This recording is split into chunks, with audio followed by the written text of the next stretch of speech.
तो बहुत ही अहम, बहुत ही सेंसिटिव मामले पर हम बात कर रहे हैं। सेंसिटिव हालांकि बहुत ज़्यादा है नहीं, लेकिन इसको बनाने की कोशिश की जाती है।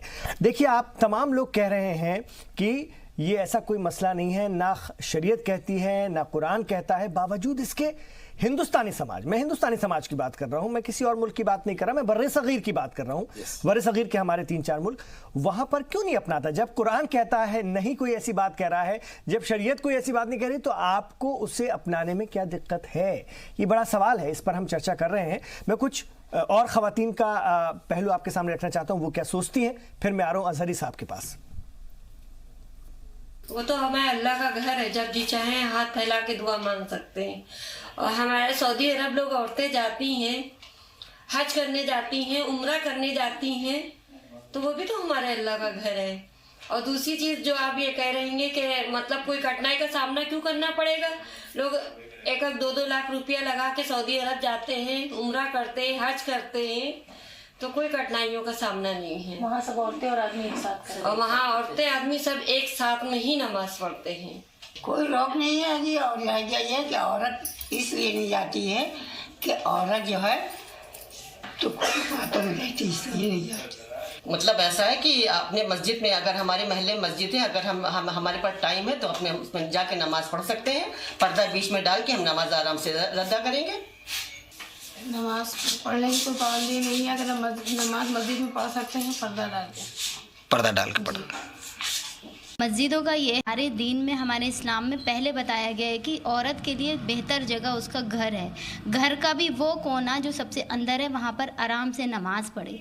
और अगर हाँ वो बाहर जा रही हैं, किसी काम में हैं अपने मसरूफ़, और वहाँ अजान हो जाती है और वक्त निकलने का डर है, तो वो जाकर कहीं भी मस्जिद में नमाज़ पढ़ सकती हैं। जैसे कि मैं ख़ुद पढ़ती हूँ जाके, जमात उलमाए हिंद की ITO पर है, मेरा काम ज़्यादातर रहता है वहीं पर ही, तो मैं वहीं जाकर हमेशा नमाज़ पढ़ती हूँ, अपनी अदा कर लेती हूँ। आपको कभी कोई पाबंदी हमें कहीं नहीं मिली। और मस्जिद को ले, मस्जिद में नमाज पढ़ती है कभी? मस्जिद में नहीं जाते हम नमाज पढ़ने, अपने घर में ही पढ़ते हैं हमेशा। अच्छा जी। तो कभी सोचती हैं कि भाई इस तरह मर्द नमाज पढ़ते हैं मस्जिदों में, तो औरतें भी? नहीं, सोचने का सवाल ही नहीं। जब हमें बचपन से यही सिखाया गया, मालूम है शरीयत के बारे में कि भाई औरतों को तो अंदर ही नमाज पढ़नी चाहिए। अच्छा। नहीं है, किसी भी तरह का कोई दबाव नहीं है, क्योंकि आजकल जो हमारा माहौल है, हमारा जो इंडिया है बहुत आगे बढ़ चुका है। अब किसी तरह का किसी पर कोई, अब मुस्लिम सोसाइटी में अब कोई किसी तरह का दबाव नहीं है, किसी के ऊपर, और लेडीज़ पर, लड़कियों पर किसी तरह का कोई दबाव नहीं है। सब अपना सारे काम करते हैं, जॉब भी करती हैं लड़कियां, स्कूल जाती हैं, किसी तरह के कोई बंदिशें, किसी पर कोई पाबंदी नहीं है। ये चाहती हूँ कि औरतों के लिए मस्जिद अलग इसलिए होनी चाहिए ताकि जो जेंट्स निकलते हैं साथ में तो धक्का मुक्की ना लगे। जेंट्स जो है लेडीज़ से टच होते हैं तो अच्छा नहीं लगता, तो इसलिए मैं चाहती हूँ कि लेडीज़ की अलग हो, जेंट्स की अलग हो, ताकि हम अलग अलग जाएं और बेपर्दगी बिल्कुल ना हो। और पाबंदी की बात यह है कि कोई पाबंदी नहीं लगती। नमाज तो अच्छी बात, अच्छी चीज़ है, हमारे लोग का मज़हब है, इस्लाम है, हमें पढ़नी चाहिए। एक्चुअली जो मुल्ला लोग सिखाए हैं कॉमन पब्लिक को, माने गलत राय दे के रखे है कि लेडीज़ को जाना मना है, लेकिन इस्लाम में प्रॉफिट मोहम्मद ने वुमेन और मेन को इक्वल राइट्स दे के रखा है। और आप इस्लाम जो कहता है, कोई इस्लामिक स्कॉलर जैसे डॉक्टर जीनत शौकत अली हो, उनसे राय लिया जाए। और जिन्होंने इस्लाम अच्छे से पढ़ा है, जिसने अच्छे से रिसर्च किया है, इंसाइक्लोपीडिया ऑफ इस्लाम, कुरान, उनसे पूछा जाए तो मेरी ओपिनियन देंगे कि लेडीज़ मस्जिद जा सकती है। अगर हम पाक हैं और साफ़ हैं तो हम हर जगह जा सकते हैं, क्योंकि इस्लाम किसी चीज़ के लिए मना नहीं करता है। ये तो हमें ख़ुद को सोचना चाहिए कि हमें कहाँ जाना है, कहाँ नहीं जाना है। मस्जिद में अगर पर्दे का और दरगाह में अगर पर्दे का हिसाब है तो औरत को कहीं जाने की मना नहीं है। ये तो हम खुद जानते हैं कि हमें पाक साफ़ होकर ही मस्जिद में जाना चाहिए। ये आपने सुन लिया। अब इसमें से कुछ खवातीन की बात अगर आपने सुनी होगी, अब्दुल मुईद अजहरी साहब, तो वही कह रही थी कि साहब हमको पता है कि बहुत अच्छा ख्याल है इस्लाम का, इस हवाले से ऐसी कोई बात है नहीं, लेकिन हमको बचपन से ऐसा समझा दिया गया, सिखा दिया गया, तो अब क्या करें, उस पर हम अमल कर रहे हैं। एक कह रही थी कि घर का कोई ऐसा कोना पकड़ो जो सबसे अंदर को हो और वहाँ पर बैठ के नमाज़ पढ़ो, ये शरीयत कहती है। अब देखिए किस तरह से कंफ्यूज किया गया है। कुछ लोगों को इस तरह की जानकारी है, कुछ खवातीन को ये तो पता है, लेकिन कह रही है हमें समाज ने जैसा समझा दिया, अब हम उसके बाहर कैसे जाएं, क्योंकि हम वैसा ही हमारा जहन बन गया है। अब्दुल मुईद अज़हरी साहब, आप सूफिज्म को लेकर के भी बहुत बेदार हैं और इसको लेकर बहुत काम भी करते रहते हैं। हमारी जो खानकाहें हैं, हमारी जो मुबारक दरगाहें बुजुर्गान दीन की, वहाँ पर भी ये पाबंदी क्यों नहीं? खवातीन एक लिमिट तक तो जाती हैं। अच्छा, अब आप जो बात रखी मैं समझ रहा हूँ, और जो बात कुछ महिलाएं भी कह रही थी, देखिए कुछ मखसूस अयाम होते हैं उसको लेकर के खवातीन खुद ही पाबंदी रखती है, ठीक है। वो मैं नहीं कह रहा हूँ कि क्या पाक है क्या, वो मैं नहीं कह रहा हूँ, मतलब वो खुद अपना सोचती हैं, जैसा कि हमारा समाज सोचता है, वो एक अलग विषय है बहस का, लेकिन वो खुद ही नहीं जाती हैं। तो सिर्फ इसी वजह से नहीं जाने दिया जाता है क्या, या और कोई बात है अज़हरी साहब? और आपने सुना, आपका भी मैं व्यू जानना चाहूंगा।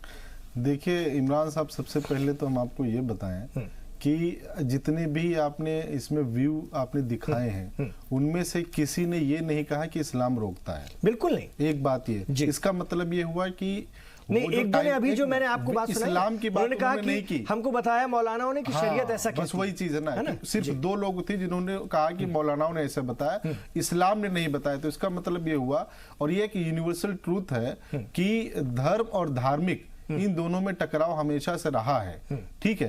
कि एक धर्म को लोग मानते चले आए, उसके बाद एक टाइम गुजरने के बाद कहीं ना कहीं उससे उसकी रूट से हट गए, और उसके बाद जो उनकी खुद की विचार रही है, उनकी प्रैक्टिस रही है, उनका इल्म रहा है, उनकी सोच रही है, वही धर्म बन गया। अब बड़े सगीर के हवाले से बात कीजिएगा, बड़े सगीर के हवाले से बात। मैं इसको मैं कहता हूं कि आलमी सतह पर है, ऐसा नहीं कि आप बड़े सगीर की बात, ये हर जगह है यही चीज, ठीक है। दूसरी चीज आती है इंतजाम।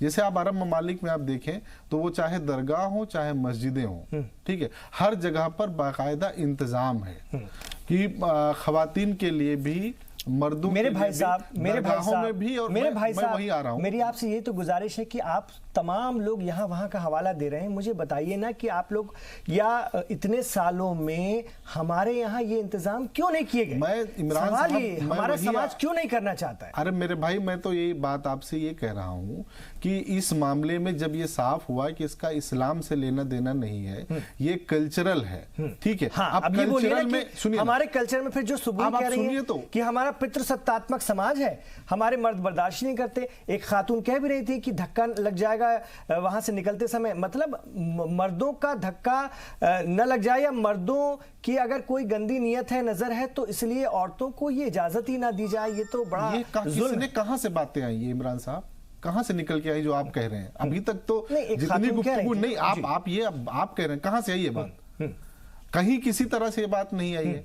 अगर कहीं समाज से, किसी सोसाइटी से, किसी आदमी से निकल के आई थी तो फिर बहुत सारे बहुत सारी बातें। आप लोग क्यों नहीं आवाज उठाती है, कहते कि भाई ऐसे रास्ते बना दो, मस्जिदों का जो नई मस्जिद तामीर हो रही है उनमें वो दरवाजे बना दो जहां से खवातीन दाखिल हो सके, दरगाहों का भी जो भी लिमिटेशन है वहां तक कुछ ऐसा इंतजाम कर दो, पर्दे का। लेकिन दरगाहों में लिखा होता है, अज़हरी साहब आप दरगाह आंदोलन से भी जुड़े हुए हैं, मैं आपसे पूछना चाहूंगा कि दरगाहों में क्यों लिखा रहता है औरतों का अंदर आना सख्त मना है? तो मुझे सुन लीजिए, या तो आप नहीं, मैं सवाल रखूंगा, ये नहीं, आप सवाल रखिए तो सुनिए तो सही। देखिए, हम लोग डिस्कशन कर रहे हैं, रास्ते की तलाश कर रहे हैं, रास्ते की तलाश में आपको भी हल देना होगा। आप बताइए ना क्या हल है।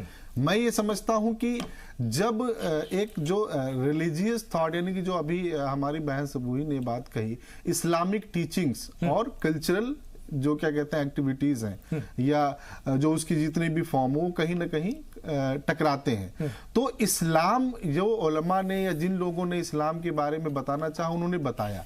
अभी एक मूवमेंट की जरूरत है, वो मूवमेंट जो अवेयरनेस का हो। जैसा कि अभी बहुत सारी हमारी खवातीन इस बात से वाकिफ हैं कि इस्लाम मना नहीं करता, तो अब मसला क्या है, फिर क्या दबाव है? अब क्या होता है कि जैसे अब मस्जिद है, मस्जिद में सिर्फ एक तल्ला बना हुआ है, ठीक है, नमाजी सिर्फ 2 सफ़के हैं। अब जरूरत ही नहीं है कि वो 2nd फ्लोर और 3rd फ्लोर बने। तो होता क्या है कि नमाजी आने लगे, उसकी जरूरत महसूस होने लगे, वो बनने लगे। क्यों? क्योंकि एक ट्रेडिशन बना हुआ कि औरतें मस्जिद में नमाज पढ़ती ही नहीं है। मैं उस ट्रेडिशन की बात कर रहा हूं, मैं वही कह रहा हूँ, 10 साल पहले आप उठा करके देखें तो शायद ही कभी कभार कोई खातून जो है वो मस्जिद में जाकर नमाज पढ़ती थी। लेकिन एक बात आज बता दूं, हिंदुस्तान में, जुनूबी हिंदुस्तान में, साउथ इंडिया में बाकायदा इंतजाम हो रहा है मस्जिदों में, ऐसी मस्जिदें बन रही जहां पर खवातीन की नमाज पढ़ने का इंतजाम हो, अलग से वजू करने का इंतजाम हो। क्यों? क्योंकि वहां के लोग बड़े पैमाने पर खाड़ी देशों में होकर आते हैं, उनको देखकर आते हैं, तो वो अपने यहाँ कर रहे हैं। अरे पर बाकी हिंदुस्तान में नहीं हो रहा है। इमरान साहब, मैं वही कह रहा हूं ना कि साउथ में था, नॉर्थ में क्यों आया? क्योंकि जरूरत भी महसूस की गई और जागरूकता भी आई। ठीक है ना, लोग जागरूक हुए, घर के लोग खवातीन को भेजने लगे। कोई आलिम पकड़ के नहीं लाएगा, ए चलो हम मस्जिद में नमाज पढ़ो जाकर के। ठीक है, मर्द तो जा नहीं रहे हैं, औरतों को जबरदस्ती कहां से पकड़ के ले जाएंगे नमाज पढ़ो जाकर के।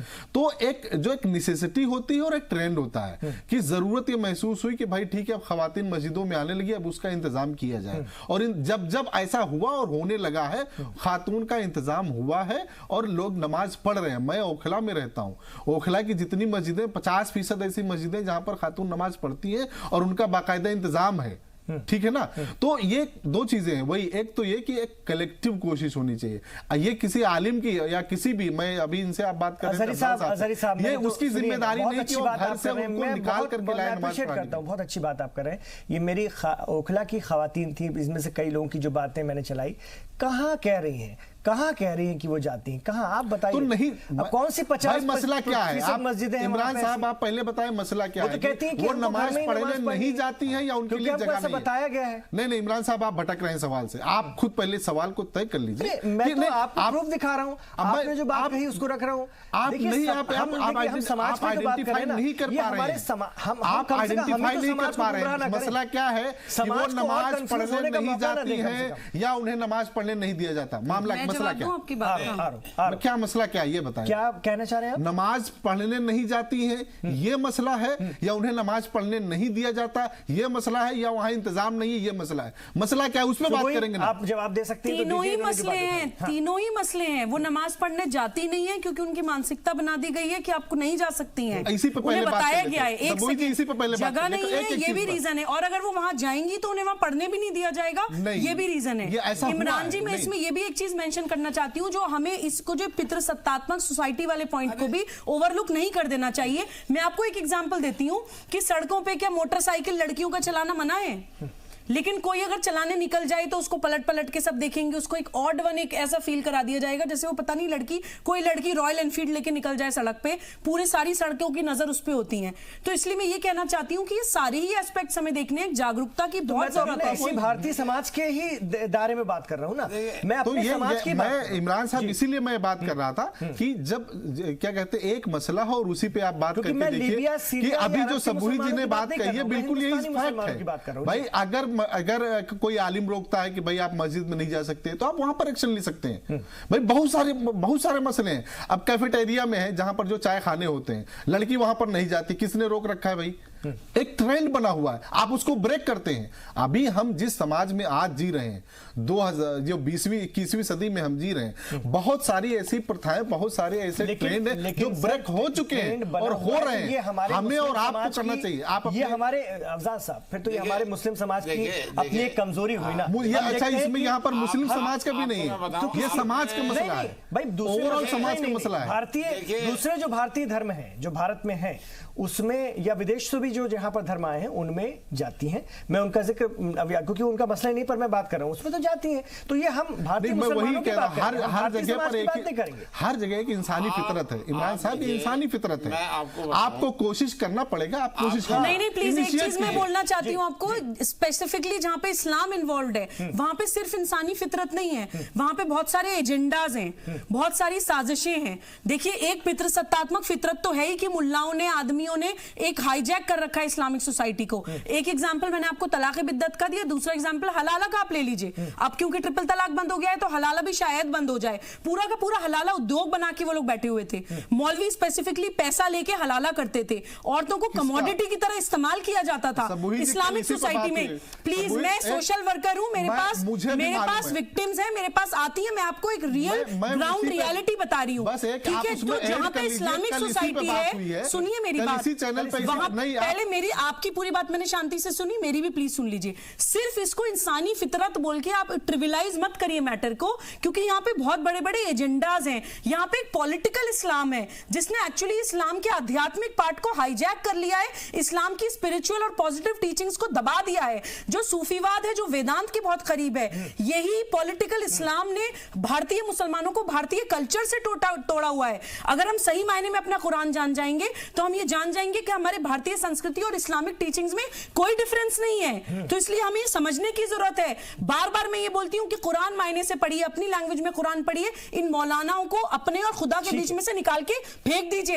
नहीं है जरूरत आपको किसी मीडिएटर की अपने और खुदा के बीच में। समाज पर आ रहा हूं मैं, फिर बार बार समाज पर आ रहा हूं। देखिए ये जुबी भी जो बात करी थी, अजहरी साहब भी उसी दायरे में है। प्रॉब्लम हमारे समाज की, मैं भारतीय हिंदुस्तानी मुसलमान समाज की बात कर रहा हूं।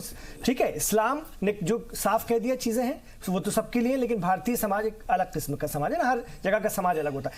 देखिए अभी भी हमारे यहाँ कस्बों में, छोटे शहरों में लड़का और लड़की में इस बात का तो भेद है। आप देखते हैं कि बेटा, ये बड़े अफसोस के साथ कहना पड़ रहा है कि पढ़ाई के बाद बेटे को बाहर जल्दी भेजने की कोशिश करेंगे, किसी भी शहर में जाके पढ़ ले, ठीक है, आगे की पढ़ाई कर ले, लेकिन बेटी को आगे बढ़ाने में, मैं संपूर्ण समाज की बात कर रहा हूं, हिचकता है कि अरे कैसे होगा, क्या हो। तो ये जो है, ये सामाजिक प्रॉब्लम जो है, ये यहीं से ही शुरुआत होती है। जैसे कि कुछ लोगों ने कहा कि हमें बचपन से ही समझा दिया गया कि नहीं, औरतें मस्जिद नहीं जाती हैं, हमें घर पे ही पढ़ना है या हमें घर पे पढ़ना चाहिए, तो बस ये दिमाग में बैठ गया है। देखिए मजहब इस्लाम जो है ना, बड़ा अपने आप में मुकम्मल मजहब है।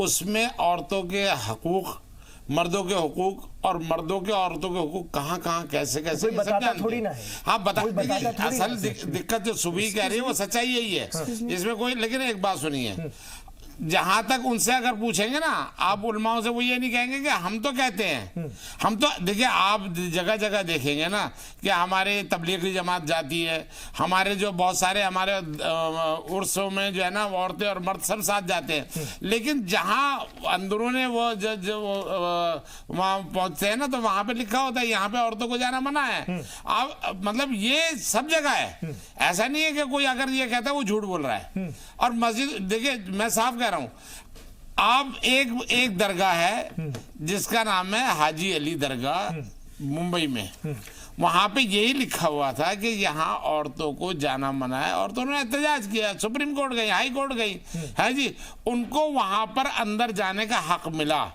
यहाँ पे किसी आलिम ने, किसी सामाजिक संगठन ने, इवन मोहम्मद अफजाल ने भी कभी ये नहीं कहा कि आपका हक है आप अंदर जाओ।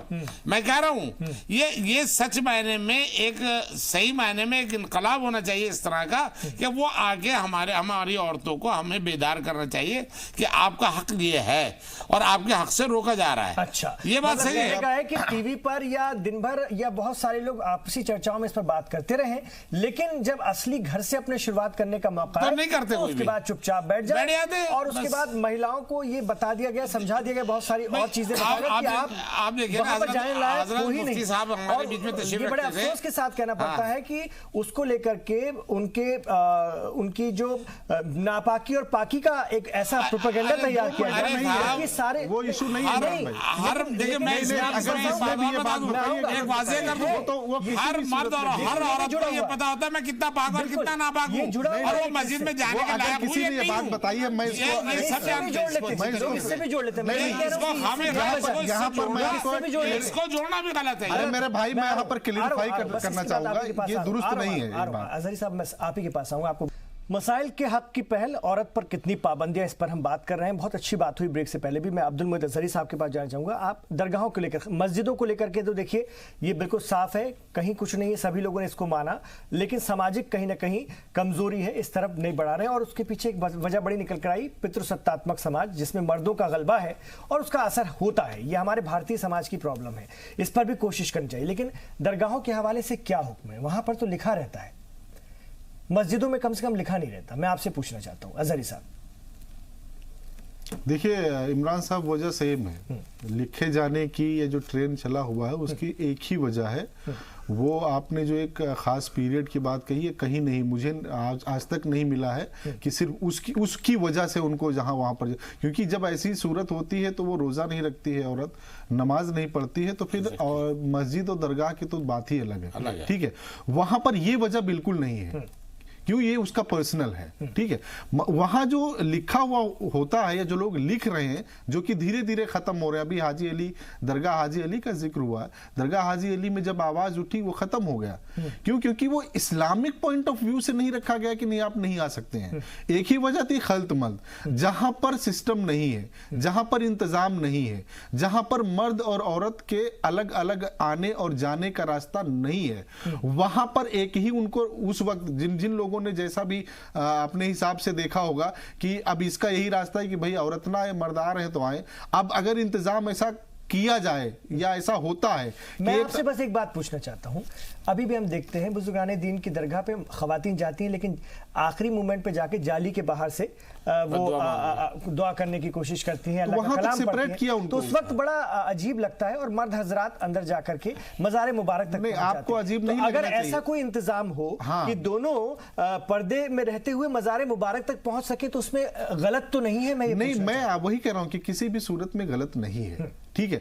अब आप देखिए कि जहां पर दरगाह में जाना ही अलाउड नहीं था, उसके बाद क्या हुआ कि जब उनके पास इंतजाम हुआ, आप देखेंगे कि मैं एक एग्जांपल दूं हजरत निजामुद्दीन औलिया की, कि वहां पर जो उसका सर्किल है तो 3 तरफ जगह जो है वो मखसूस कर दिया गया, स्पेसिफाई किया गया सिर्फ खातिन के लिए, कि वो वहां पर जाएं, बैठें, विर्द करें और उन्हीं की जालियों से वो मजार उनकी दिखती है। एक जो मेन गेट है मेन मजार में अंदर दाखिल होने की, अभी वहां पर क्या कहते हैं सिर्फ मर्द आते हैं। उसकी वजह वही सेम वजह है कि अगर कोई ऐसा रास्ता वहां पर भी निकलता है, क्योंकि वो बहुत छोटी जगह, कभी आप मज़ार मुबारक को छूने के हवाले से कोई पाबंदी है क्या? नहीं, कुछ नहीं। मैं इसलिए पूछ रहा हूं, मज़ार को छूना, मज़ार को छूना, वहां पर जाना, चादर गागर चढ़ाना, यहाँ पर कहीं कुछ नहीं है। यहाँ पर सिर्फ 2 ही वजह हैं। एक तो वो जो सबूई जी ने दोनों ही वजह बताई है, एक तो वही पुरुष प्रधान समाज वाली मानसिकता जो पूरी तरीके से हर जगह। दूसरा हल की तरफ तो आइए, मैं वही कह रहा हूँ, मैं हल पे बात करूंगा प्लीज। अफजाल साहब 1 मिनट रुक जाइए, 1 मिनट, मैं हल की भी बात कर रहा हूँ। और दूसरा वही जो क्या कहते हैं miss interpretation of Islamic thought, कि कुरान और हदीस की सही तौर पर लोगों तक नहीं पहुंचा है। हल ये हो सकता है कलेक्टिव वॉइस आपको रेज करनी होगी। कलेक्टिव वॉइस यानी कि समाजी तौर पर जो समाजी कारकुन है, मजहबी कारकुन है, इवन खवातीन है जो अवेयर हो चुकी हैं, जिन्हें मालूम है कि ये हुकूक हैं, उन्हें निकलना होगा और अपने घर से शुरुआत करनी होगी।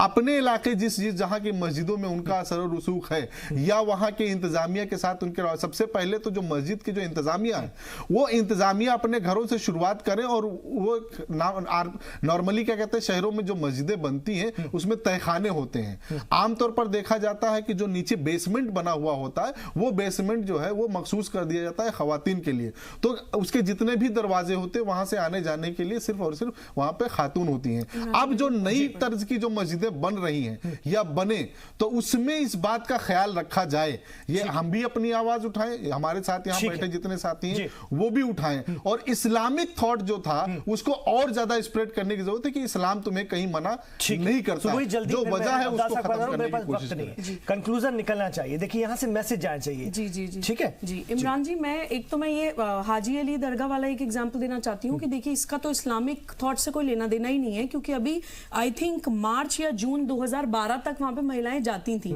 वो वहीं के ट्रस्ट के कुछ मेल्स ने मिलकर ये डिसाइड किया कि अब यहाँ पे औरतें नहीं आनी चाहिए, तो वो तो एक अलग ही चीज हो गई, वो इसको पितृसत्तात्मक ही आप कह लीजिए। लेकिन मैं एक आपके चैनल के माध्यम से ये बात कहना चाहती हूँ कि अगर मैं कंप्लीट और बहुत रिजिड पेट्रियार्कल और पितृसत्तात्मक सोसाइटी के खिलाफ हूँ तो मैं सूडो फेमिनिज्म के भी खिलाफ बोलती हूँ। ठीक है, मैं ये और बोलना चाहती हूँ कि एक महिला होने के नाते मुझे अपने legal rights, natural, moral, ethical rights पता होने चाहिए कि कोई मुझे नाजायज कहीं जाने से ना रोके। लेकिन मुझे एटलीस्ट, क्योंकि देखिए ये धर्म और पंथ ये आस्था पे चलते हैं, मुझे एटलीस्ट जिस जगह मैं जा रही हूँ वहां की हिस्ट्री भी पता होनी चाहिए। जैसे हिंदू धर्म में हनुमान जी को मानते हैं कि ब्रह्मचारी हैं तो उनको छू के आपको नहीं पूजना है, ऐसे ही इस्लाम में अगर आप किसी मजार पे जा रहे हैं तो कोई पीर फकीर ऐसे भी रहे होंगे जो शायद औरतों से पर्दा करते हो। ये छूने वाली बात पे मैं बोल रही हूँ। तो हमें भी औरतों को भी इस चीज का ध्यान रखना चाहिए कि भाई ये जीते जी औरतों से पर्दा रखते थे तो एटलीस्ट हम एक डिस्टेंस मेंटेन रख के इनसे दुआ करें या चादर चढ़ाएं या जो भी करें। तो इसलिए एक बैलेंस क्रिएट करना बहुत जरूरी है, वो हमें समझना चाहिए। वो बैलेंस अगर नहीं होगा तो एक एक्सट्रीम को खत्म करने के लिए आप दूसरा एक्सट्रीम खड़ा कर देंगे। ठीक है, देखिए इसमें बहुत सीधा सीधा ये है, अगर विल है, दिल में तमन्ना है कि हमें ये इसको अपने सुधारना है तो उसके लिए जो है अगर चाहें, देखिए जो दरगाहें बनी हुई जैसे आपने कहा ऐसी सब जगह दरगाहें हैं, उन दरगाहों में अगर चाहें वहाँ के सज्जादा नशीन और लोग चाहें कि ख़वातीन को भी अंदर दरगाह के अंदर जाने के लिए मौका मिलना चाहिए। 3 सफ़े जो बनाइए, 3 मरतबा मर्दों को जाने दीजिए, 1 दफ़ा औरतों को भी अंदर जाने दीजिए अलग से। ये सिस्टम हो सकता है लेकिन ये विल होनी चाहिए, ये विल नहीं है। अगर ऐसे ही देखिए, एक बात सुनिए, अगर ऐसे ही है, अगर हमारे पास जगह नहीं है, जरूरी नहीं है। देखिए, जब हम मस्जिद के अंदर जब हमारे मर्दों की नमाजें होती हैं तो हम उसमें अगर कोशिश करें कि औरतों को आके, तो कुछ अरसे के बाद जो है औरतें भी, क्योंकि ये वक्त तो एकदम खत्म नहीं हो जाता, तो इसमें औरतों को भी मस्जिदों में आने के लिए अगर जितना आपके पास, ठीक है, वो तो ये आप भरोसा structure देते हैं कि आपकी तंजीम या आप तमाम लोग समाज सेवक हैं, इस तरफ कुछ कदम बढ़ाएंगे, आगे बढ़ेंगे, ताकि आपके देखने वाले और भी समाजी लोग आगे, आपके माध्यम से, समाजी प्रॉब्लम है, मजहबी, आपका ये समाजी प्रॉब्लम है और समाज के विभिन्न समाज इसको प्रॉब्लम को हल करना चाहिए और हम इसको हल करने की कोशिश करेंगे इंशाअल्लाह ताला। बहुत बहुत शुक्रिया आप तमाम लोगों का इसमें शामिल होने के लिए। नाज़रीन, तो हमारा मकसद है, एक पहल शुरू होनी चाहिए, एक दिया जलना चाहिए, रोशनी शुरुआत होनी चाहिए, उसके बाद आप लोग इससे और दिए से दिया बढ़ाइए, मशाल से मशाल जलाइए। इंशाअल्लाह ताला कल और बात करेंगे। हम मजहब पर नहीं उंगली उठा रहे हैं, हम समाजी समस्याओं की बात कर रहे हैं जिन पर मजहब का आवरण चढ़ाने की कोशिश की जाती है, इसको समझने की कोशिश कीजिएगा। बहुत बहुत शुक्रिया, आप रहिए जी सलाम के साथ।